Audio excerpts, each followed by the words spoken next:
Salut à tous, allez c'est parti pour la récolte de la mâche. Donc là ce que vous voyez c'est un seul pied par mâche, hein. C'est-à-dire que moi en fait la mâche je la fais pousser comme la salade. Alors pourquoi je fais cette méthode? Parce que je trouve que la mâche elle est meilleure comme ça.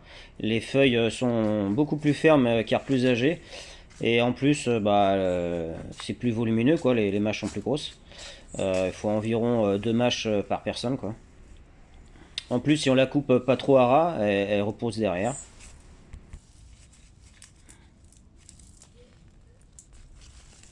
Donc ça c'est un seul pied, hein. Donc là en taille elle est pas à son maximum, hein. C'est-à-dire qu'elle peut pousser encore plus.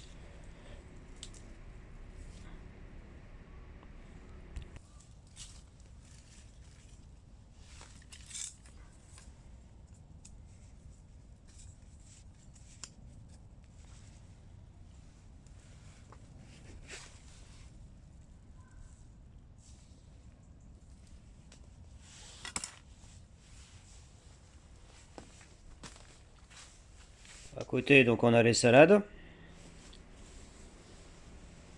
là, qui sont magnifiques, qui ont une belle taille là.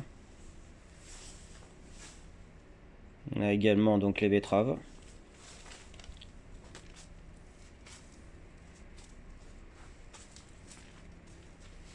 Ça c'est la variété Robusca. C'est une variété dont les betteraves n'ont pas un goût de terre.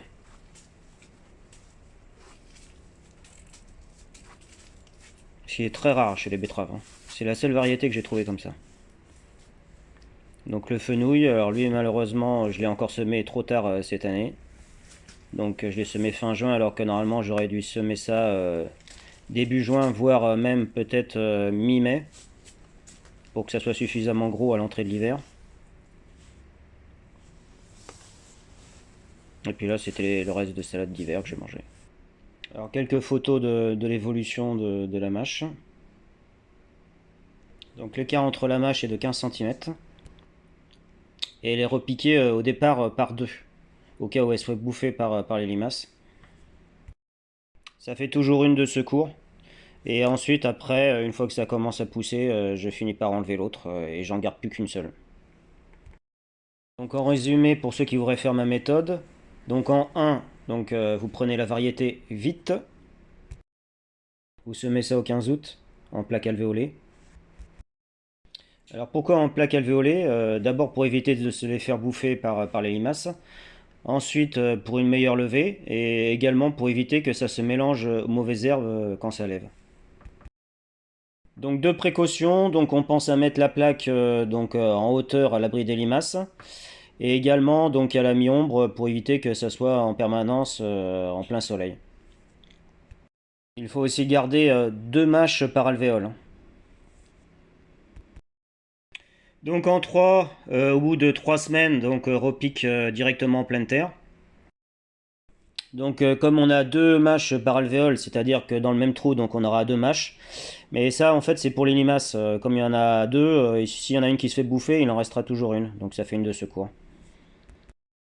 Alors comme d'habitude, hein, la terre doit être meuble, non compactée, pour que les racines puissent pousser comme dans du beurre.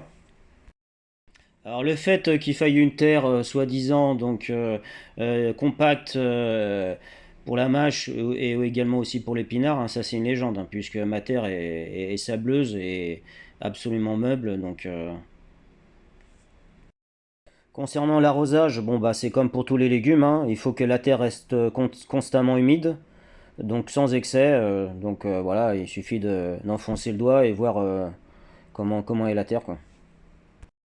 Concernant la nourriture, juste avant de repiquer en pleine terre, donc il faudra mettre du fumier de poule ou sinon si vous n'avez pas de l'engrais organique, mais c'est quand même mieux de mettre du fumier de poule, hein. Et puis de remuer tout ça, bien émietter la terre quoi. Donc en quatrième, lorsque les deux mâches dans chaque trou ont suffisamment poussé et qu'il n'y a plus de risque par rapport aux limaces, on enlève une des deux mâches. Donc on essaye de garder forcément la meilleure, quoi, la plus belle. Et puis on vire l'autre, hein. Ou si jamais il y a des trous ailleurs, parce que les limaces ont fait un carnage, bon bah on peut utiliser cette deuxième mâche pour boucher les trous ailleurs quoi. Ça évite de les jeter inutilement. Donc à partir de mi-octobre, il faudra mettre sous tunnel nantais, hein, parce que le problème c'est que si vous êtes dans une région où il pleut beaucoup, les racines vont finir par s'asphyxier à cause de l'eau.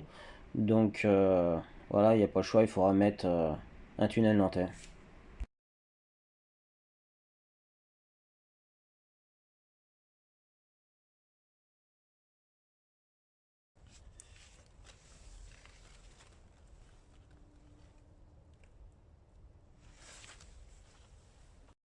Pour ceux qui recherchent des serre-tunnels pas chers et au top, je vais vous donner le nom du site où j'ai acheté les miennes. Donc moi j'en ai acheté 7 il y a à peu près 3 ans.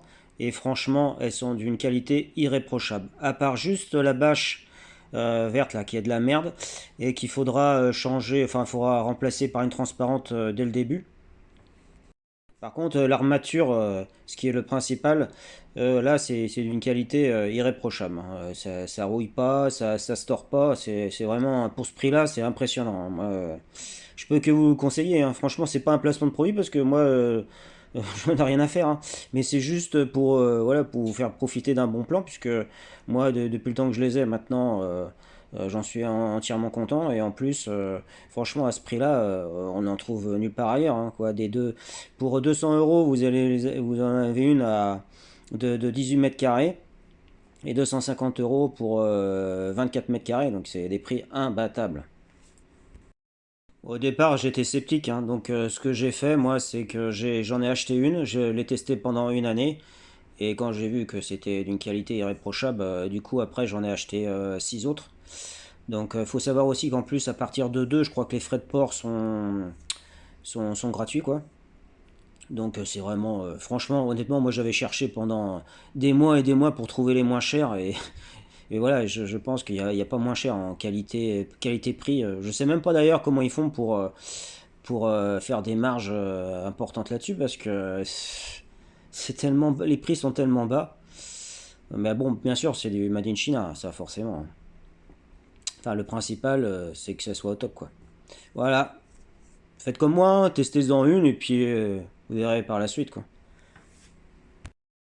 Allez, ciao, ciao, à la prochaine.